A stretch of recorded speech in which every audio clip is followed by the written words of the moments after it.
I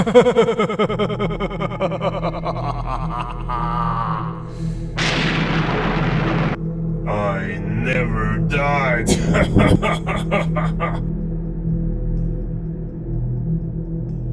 Hey, it's 𝙲𝚘𝚙𝚒𝚘𝚡 here, and with the newest One Piece chapter, Oda has finally made the mistake of revealing a little too much to us, and just enough for me to prove to you exactly what happened to Rocks 𝙲𝚘𝚙𝚅 and the events of the whole God Valley situation, where he's been hiding, and most importantly, what Rocks has been planning. So stick around for the whole video because this theory is going to hit you harder than Garp's Galaxy Fist. And now we all know that at God Valley 38 years ago, the Rocks pirates battled the Roger pirates and the Marines and were split up, and Rocks was essentially erased from history. Garp, the hero of the Marines, and Roger made names for themselves known throughout the world, and the Rocks pirates were split into many factions, the biggest of them becoming 3 members of the future Yonkos, Whitebeard, Big Mom, and Kaido. Well, what if I was to tell you that the splitting up of all these parties present was just the start, and the first clue into the soul-dividing, horcrux creating, vessel-possessing happenings that really took place on that day in God Valley so many years ago. Now, God Valley happening 38 years ago is kind of very peculiar because that's actually pre-time skip exactly half of Garp's age. And those kind of weird coincidences are what I'm going to be trying to prove in this video aren't just coincidences and are actually major clues to what exactly is inside Garp and how maybe it's been using him. And I'm going to also explain why exactly when we first met Garp he was wearing a dog mask and even why his ship is so dog and bone themed. And most importantly, explain exactly what all of those houses mean, because it's not just Garp being forced to be a dog of the military. And I'm going to also explain why exactly Garp is always eating whenever we see him, and what exactly is causing Garp to have this insatiable hunger. Because believe it or not, I think that I've deciphered all of them and added them all together into the perfect equation, which explains exactly what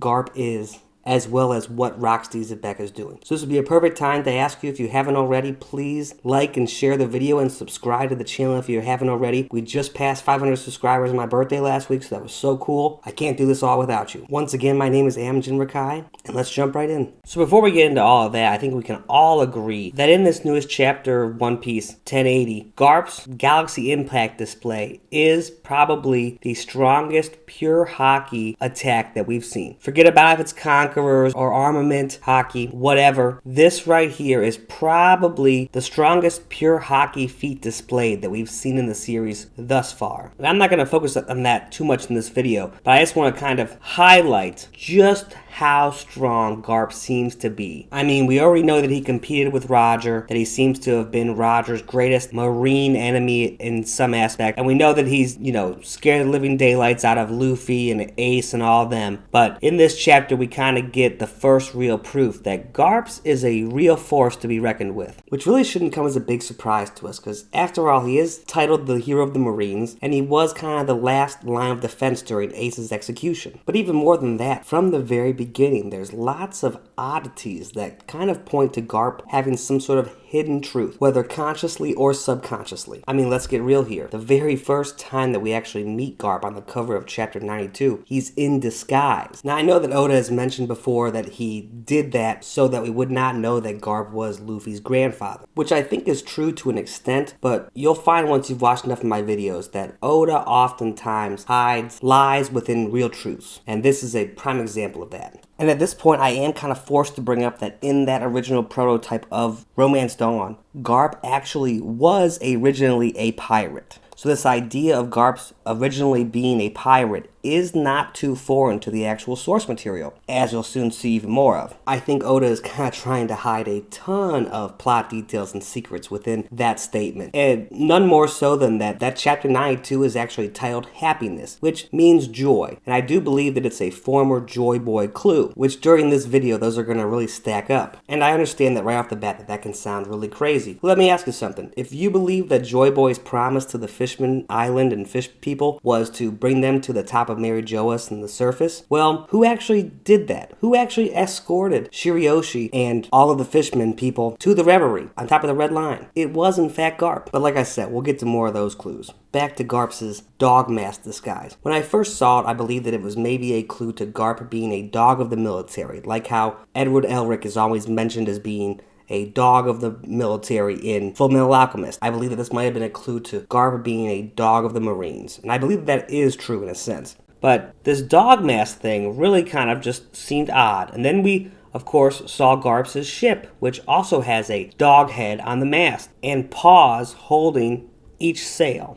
And now I know it sounds absolutely foolish and stupid, but it's like everything that I usually say, it's true. Dog backwards is God. And if you watch my channel long enough, a big word clue like that should start ringing some alarm bells in your head that there's something bigger going on here.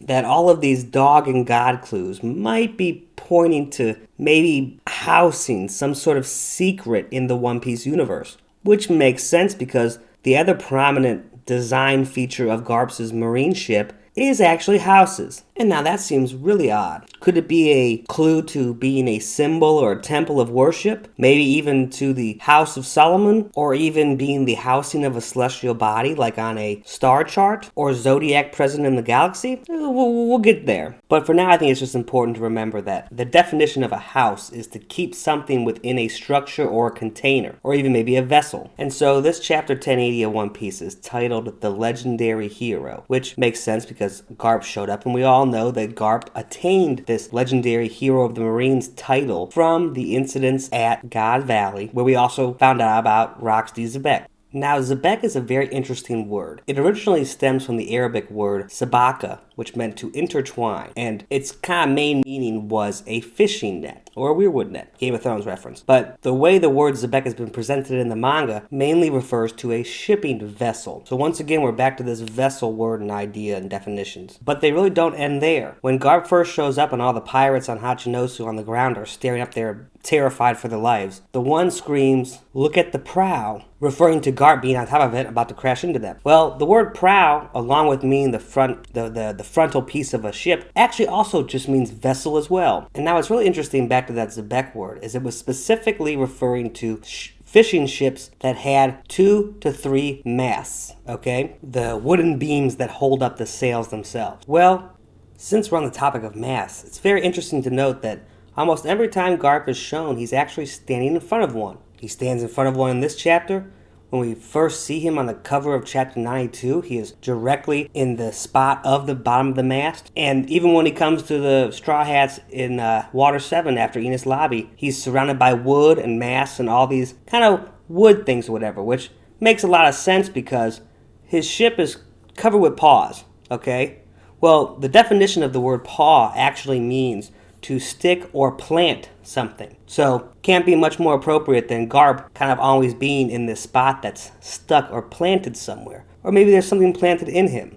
And I say that because it's a very cool thing on Garps' ship are these paws that hold the sails. Now, we all know that sails are what are used on a ship to catch the wind and make the ship go, for lack of a better definition. Well, on the Garp ship, these paws hold the sails. So, figuratively, the paws are holding whether the clouds and wind themselves are able to influence the ship. Well, what you might not know is that the word cloud actually originally meant rock. And when it comes to rock clues, in particularly rocks maybe being alive, 𝙲𝚘𝚙𝚎𝚛𝚒𝚙𝚡 Island speaks and the people of the city are talking about, oh, how's the rock talking? Referring to the huge skull in the middle of the island. Well, we also get confirmation in this chapter that the Rocky Port incident, or at least the Rocky Port location, is actually on 𝙲𝚘𝚙𝚎𝚛. And yes, if you haven't picked up what I've been dropping in this video so far, I'm just going to come right out and say it. I believe that Garps is a vessel of Rocks 𝙲𝚘𝚙𝚅𝚑𝚝, but it's not as straightforward as that may sound. So strap in and let's dive into the juicy bits of this theory. And trust me, I'm aware that all of these dog and God clues are pretty dumb, but doesn't mean they're not true. Sometimes the stupidest things are the most true.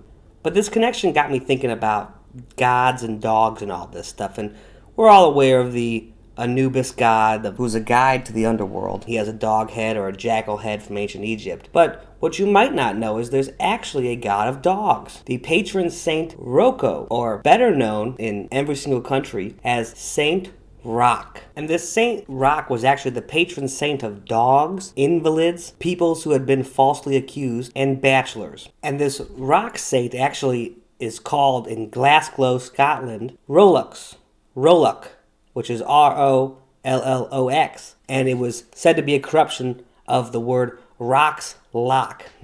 Lock being, of course, a small sea or inlet, which, according to Oda, he has said and believes in that the word Viking comes from those who attack from lakes or inlets or brooks. And I also think there's tons of stuff with the Loch word and the Loch Ness monster and all sorts of cryptids and stuff like that from throughout history that I'll touch on more in other videos. But I actually believe that all of that kind of ties into Mihawk as well, and specifically his Dracule name.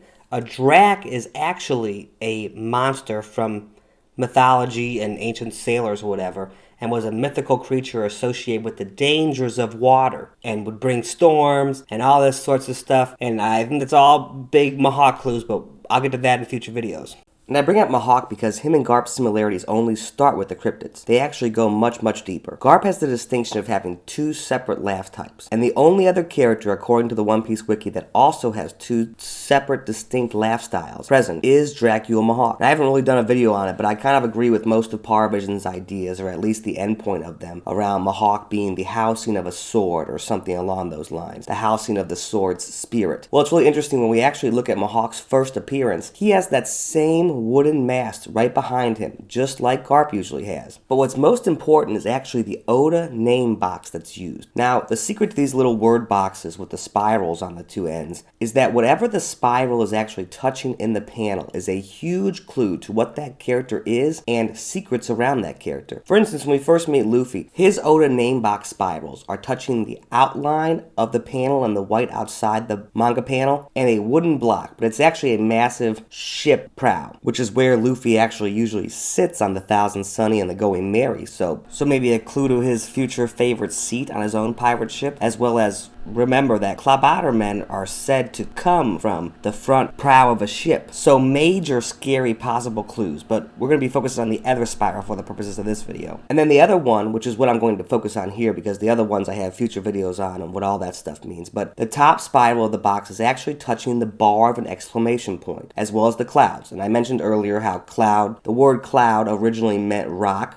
Well, what you might not also know is that the bar of the exclamation point and the exclamation point itself originally meant joy. I don't need to explain to you how important that is of a foreshadowing clue for Joy, Joyboy, and Luffy. And when we meet Hawkeye, there's something very peculiar with his Oda name box spirals, in that one is touching the edge of a wooden chair, which looks very throne-like in structure, maybe a emu clue, but the other one on the top is touching the lining of his jacket. Okay? When we take a look at Garp's original introduction name box, the spiral thing is touching the same lining of the jacket. Now for Garp, it's actually all the other ones also touching the bar of an exclamation point, just like Luffy's was. This time the first exclamation point in sequential order, so I think another former Joyboy clue. But for Garp, I actually think the most important one is this bottom name box spiral, which is, like I said, touching the lining of his jacket as well as Garp's shin. Well, that whole half and half thing reminds me once again of the sails of Garp's ship, which has the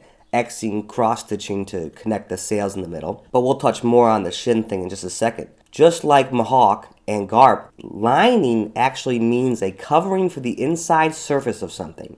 So once again, we're coming back to that dog mask and hiding under something and being covered up like how a house does, or a vessel, or a barrel. And the act of attaching such a covering. That's what lining actually means. And so I believe that for both Garp and Mihawk, these Oda name boxes are actually huge clues leading us to the idea that they are both attachments, or are attached, or are the covering for some sort of a spirit, and are being used as a vessel. And the word line originally comes from the word line, which is connecting 2 points. But the oldest sense of the word meant a rope cord or thread, just like the rope present at the bottom of the One Piece logo. And in that sense, it was mainly meant a path or a continuous mark. So I think that someone kind of attaining eternal life by switching bodies continuously whenever one gets old may be a huge, huge aspect hidden inside the One Piece story that may actually, like everything, be hidden right there in the logo as well, with the skull reaching the anchor and then coming back around to the skull, essentially showing a character attaining eternal life, maybe by literally anchoring itself to its earthly remains.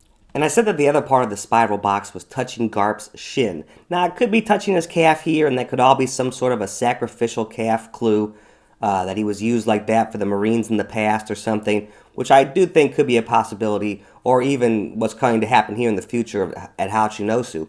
but I don't really think so, and I think that it's actually touching his shin bone. Now, as a verb, shin actually means to climb a tree or a mast, once again, or rope, by embracing it alternatively with the arms and legs with no help from steps or stirrups or any spurs or anything like that. So we're back again to another mast clue.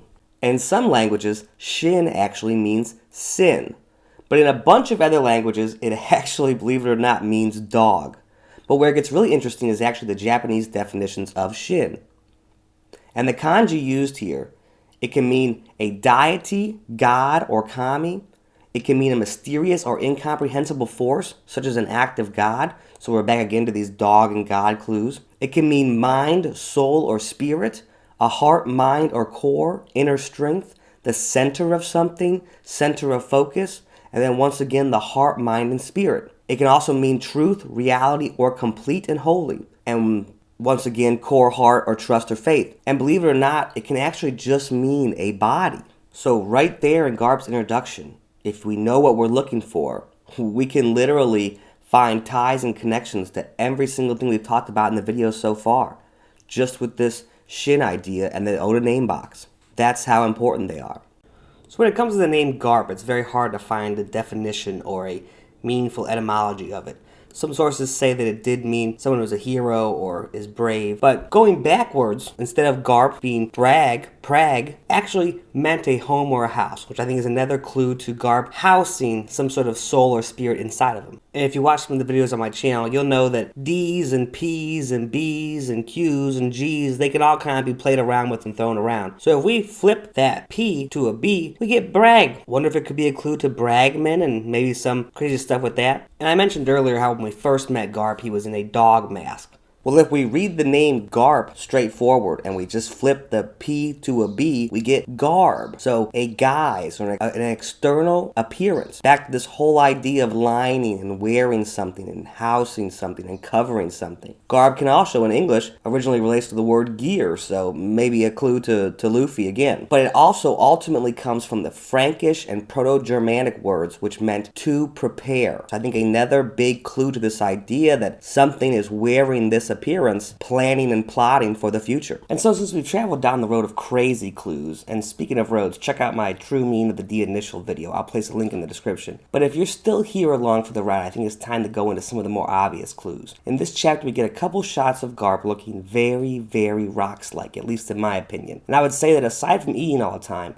the most prominent thing that we're always seeing Garp doing is laughing with his mouth wide open and his teeth showing, which is so far also the only image that we've actually had of Rocks, covered in shadows, laughing with his full teeth showing. And the most prominent thing that we always see Garp doing is eating and sleeping before we get to eating. The sleeping thing is kind of a huge thing because he's shown sleeping in the cover stories when we first meet him. He's shown sleeping in Water 7 when he meets Luffy and all the Straw Hats. And when it comes to the covers, they are symbolic smorgasbords of clues. Luffy was presented sleeping many times throughout the thousands of chapters before the Gear 5 reveal, all being a hint at his awakening. And that kind of should get you to start questioning maybe the times that we've seen Brook and Sanji and Zoro all asleep on the covers. And actually in the next chapter, 1081, all the men of the crew are shown sleeping, which I think is all a clue pertain to the same thing. Now Garp we've actually seen sleeping all the time too. The very first time we meet him, he's meeting a pirate or a marine captain turned pirate who's actually a pirate turned marine by being hypnotized in Captain Axan Morgan. All of these being clues to characters that have something waiting to be awakened inside of them. The most prominent thing that we always see Garp doing is he's always eating, which makes a lot of sense too because the very first kanji used in Garp's name can actually mean moth. And one of the definitions of a moth is anything that gradually and silently eats, consumes, or wastes any other thing. So perhaps a spirit hidden inside of his body, slowly decaying it, waiting for the right time to strike in our world, is a very real possibility. And then of course there's the very obvious context clues of when we first heard about Rocks 𝙲𝚘𝚎𝚑𝚝. Our first full explanation about Rocks and the Rocks pirates was of course when we saw Roger and Whitebeard's old bounties and the reveal of all the former Yonko's bounties and everything like that. And we also got a little bit of a history lesson about the beginning of Garp's heroic marine career. Well, even, which I'm forced to point out here for lack of obviousness, that the three images in the manga that we've seen of Rocks are all panels exclusively showing multiple characters, especially around the brain and headspace of the character talking or being highlighted. One is by himself in shadow, but even that one has Sengoku prominently featured in the panel, and the other one is a collection of the Rocks pirates and Xebec, and then once again Sengoku. And then the most recent and full picture we've seen of Rocks on the rooftop of Onigashima is all sorts of crazy stuff with 4 connected characters all kind of above and going into Luffy. So this idea that the head or the brain of the marine who's telling the story or pirate has been, infected by a number of souls may be very hugely visually hinted at here, which I'll touch on more in just a few minutes. Earlier than that, actually, during the reverie, was the very first time that we heard Rox' name said, and it was spelled wrong. It was spelled R-O-X, by Garp himself. And in that panel, Garp is actually eating off of a bone, which is the exact same thing that Luffy is doing in the cover spreads for chapter 100 as well as chapter 1000, which are huge clues. But it's very important to notice that on a literal level, Luffy is actually holding the bone, not so much eating the meat. And that holding the bone thing is super important.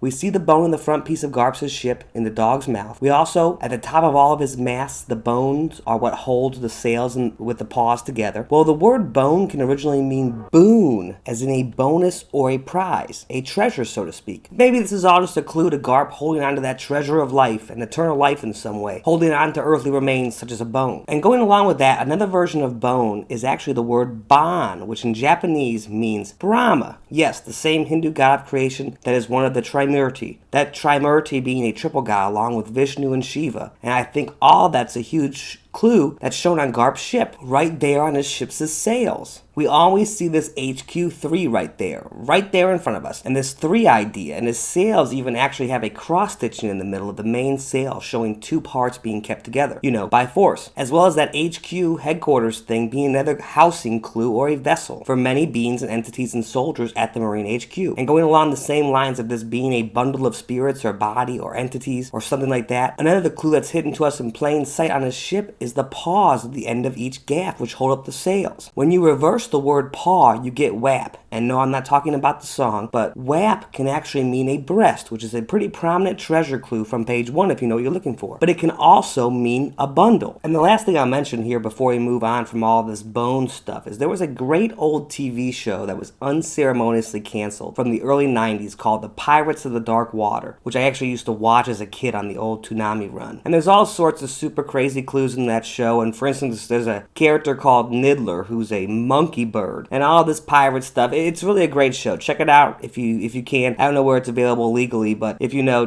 check it out.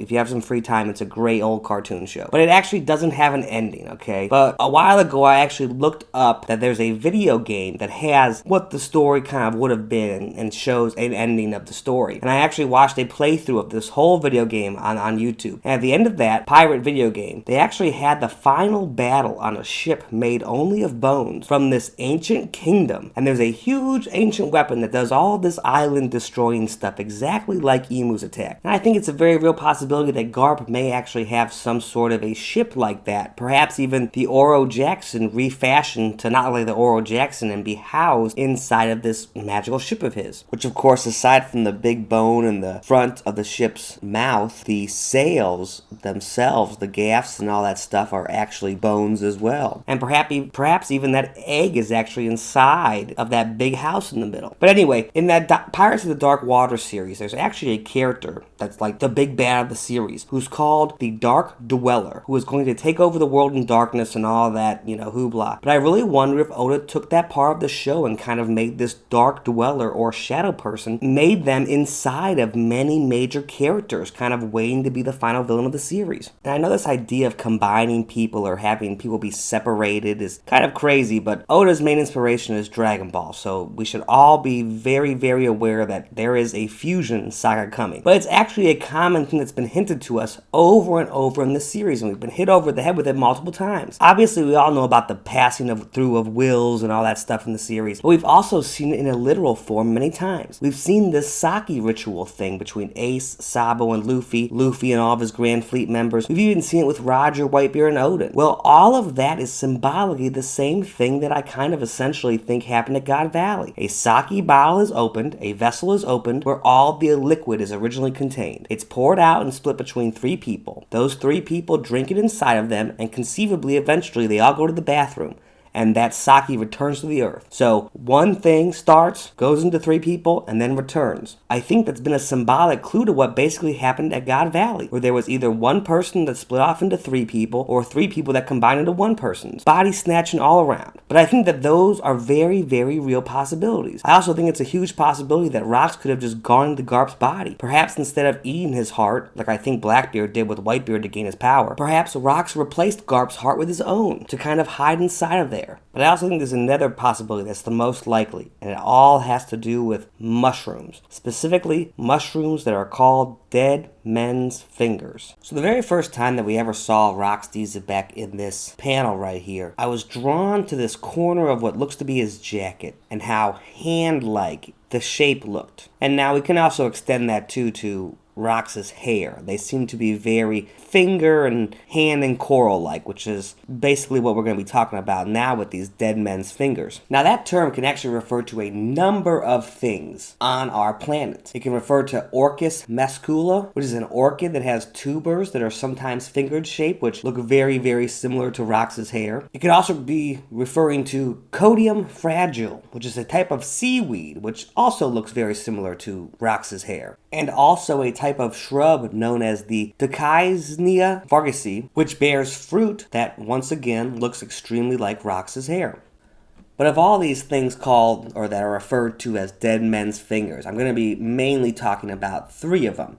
A type of mushroom, a type of coral, and, the gills of a crab, but we'll get to that last. The mushroom thing is this 𝙲𝚘𝚙𝚎𝚪 polymorpha, which they are the first thing that's referred to as dead men's fingers, and the mushrooms themselves look pretty much the same as that image I was talking about of the finger-looking thing inside, on the side of Rocks' jacket. And there's also a type of coral known as Alcyonium digitatum. Okay, now the thing with these mushrooms and coral is, one, we've seen mushrooms featured prominently throughout the One Piece story, okay? We've seen some cover pages, we've seen some stuff with Luffy having them grow on his body, as well as being something that's Oda has revealed to us that the reason that Django actually had hypnotism powers was because he ate the mushroom that grew on his chin. And with coral, of course, every time we're on the outside of Fishman Island, if you look in the shadows, there is coral everywhere on the ground. Now, that might seem like it's no big deal or whatever, but I think it all might be kind of a sign that this stuff is kind of hidden beneath the surface and in the shadows. And now, of course, getting to the main point of it all, the reason that I've chosen these two to talk about mainly is because of the way that they reproduce. Most of them, coral and fungus, the mushrooms, reproduce asexually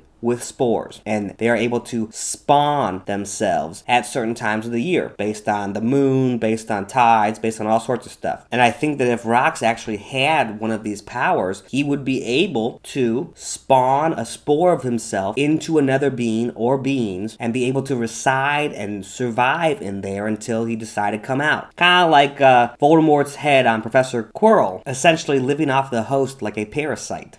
And I believe that one of these parasitic spores may have spawned themselves inside of many characters, but mostly in particularly Garp. And the last thing I'm going to be talking about with these dead men's fingers is that is a term to refer to the gills of a crab, which might not seem important at first, but it's another huge example of why you actually have to buy the manga and hold it in your hands and taste and hear the pages. I think there's so much infighting right now in the community about this scan and that scan because so many theorists depend on one translation's wording for the majority of their theories. And these people have never even bought a manga, have never even bought the One Piece manga and really looked at the pages and looked through them. And a huge example of that is this crab thing. And in Volume 5 of One Piece, in place of the usual SBS that would be in there in the future, we get these production sketches from Oda from the original manga of characters that were scrapped from the manga. And one of them is this character, Gansack, who has a crab arm and all this stuff. And I was talking about fusions earlier, and when we look at his Jolly Roger, the mark of the crab, you'll see that it kind of has Robin's glasses on there. It has Chopper's hoof prints, as well as kind of referencing, I think, Frankie's big arm things with these crab legs. And I think that all might be a big clue to this character in the future, this cancer crab that is a fusion of multiple powers and entities in the One Piece world as the final big bad of the series. I mean, after all, Garp and Blackbeard are the only characters with these same eyebrows. And I mentioned earlier about the name meanings of Garp being the West, and that might be a reference to the sun setting in the West being a final villain. Well, the only other big thing that kind of has the name Garp is a book by John Irving called The World According to Garp. And I actually did this as my senior project in English class. I did a huge 20-page paper on this book, actually. I think I still have it somewhere. And actually, my good friend Cube of the Red Sea is going to be releasing his own video on the Last Arc channel. He's a crewmate with me there, about his own proofs for why Garp might actually be Rocks 𝙲𝚘𝚙𝚢𝚛.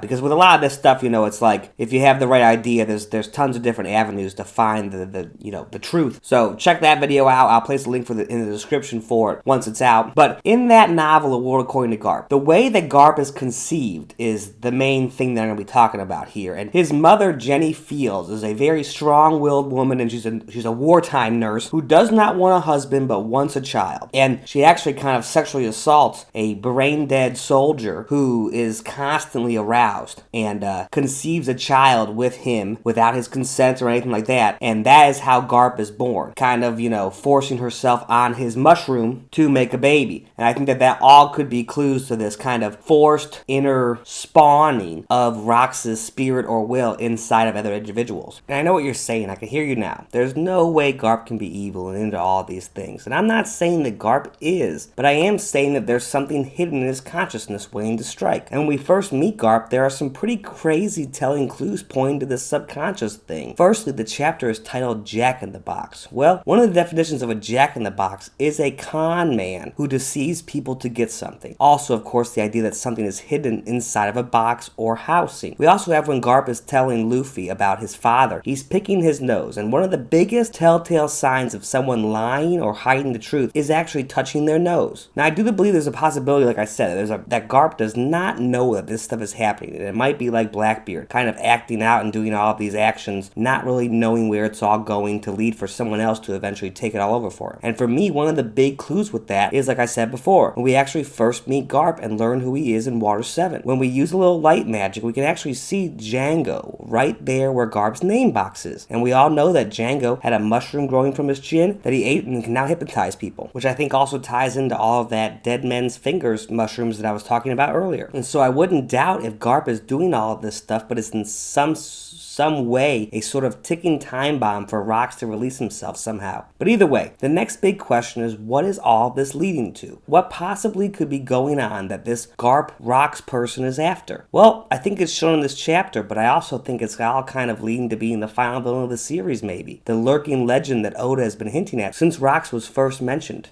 Earlier I mentioned some definitions of the name Garp, and the only super real one I could find was that it meant west. So this journey from east to west, like the sun, like the Straw Hats are doing in particular, which also might mirror Egyptian mythology with the big bad Apep, who's the final villain Ra fights every night after dusk, who sits and waits in the west waiting for Ra to set, all could be a very real thing and what all this might be hinting at. But what does that mean for right now in the story, and what is it that Garp is actually currently after?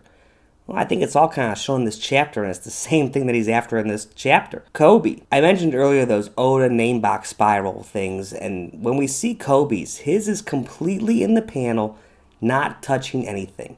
He's literally a blank slate. And we've already seen Garp transform KOBY one time through training. And I do wonder if Garp's huge interest in this next generation's hero of the Marines is because he wants that new younger body. When we see Garp chase after the Straw Hats in Water 7, he is constantly complaining about how old he is and how much power he's lost. And I believe that during Marineford, he probably saw something in KOBY, along with KOBY being the first person that Luffy picked up on his journey, all of that being some sort of important aspect for him to either get Luffy to fight him fair and square, or to get Luffy not to be able to fight against him. Something along those lines. When Garp is actually first revealed to us in Water 7, almost every single panel, if we use the light trick and look through the light at those panels, Garp is almost always looking directly at KOBY, which I think is all a big clue to him wanting that body. But in this chapter, I think there's a kind of a huge hint with the 3 Marine sword people that we meet and the powers that each one of them has. Each one of them kind of has a crazy unique power. One's able to tame buildings and inanimate objects with their whip. I know it's not a devil fruit user, but that sniper can attack from afar and has to plan out their shots and stuff like that, attacking from afar and waiting for their chance to strike. And then Prince Guru makes stuff out of clay. You know, part of this triple god creation Brahma god thing, the whole god making beings from clay maybe. Or as I said earlier in Xebec's case, maybe with mushrooms or coral. And I think that they are all clues pointing to all of this stuff happening inside of Garp and these actions going around the world that are forcing these entities to come together and kind of force their way out of there and to be freed. And so if all of this hasn't already scared you off, I'd really love to hear your comments about it down below. And this is also a great time to mention that please like, share, and subscribe. And I just passed 500 subscribers. That is so huge. Thank you all so much. And big thank you to my friend 𝙲𝚙𝚙𝚅𝚡 who made the intro with the rocks and Garbs thing that I was using earlier. But thank you so much for watching this video, and I will talk to you all later. Bye-bye.